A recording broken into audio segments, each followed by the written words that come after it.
திராவிட இயக்கத்திலே இருந்து வார்ப்பிக்கப்பட்டவன் நான். 1964 ஆகஸ்ட் 21 கோகலே மண்டபத்தில் பேரறிஞர் அண்ணாவுக்கு முன்னால் இந்திய எதிர்ப்பு கருத்தரங்கத்திலே நான் பேசினேன். அன்று இரவு அண்ணன் எல் கணேசனும் அண்ணன் பே சீனிவாசனும் என்னை நுங்கம்பாக்கம் அறிஞர் அண்ணா வீட்டுக்கு அழைத்து சென்றார்கள். கூட்டம் முடிந்த பிறகு அண்ணா அவர்கள் என் பேச்சை பாராட்டினார்கள்.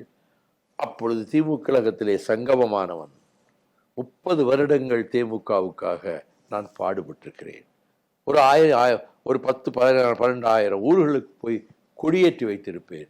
25 முறை திமுகவில் இருக்கிற போது சிறைச்சாலைக்கு சென்றிருக்கிறேன். ஆக நான் யோசித்து பார்த்தேன் என்னுடைய வாழ்க்கையில்.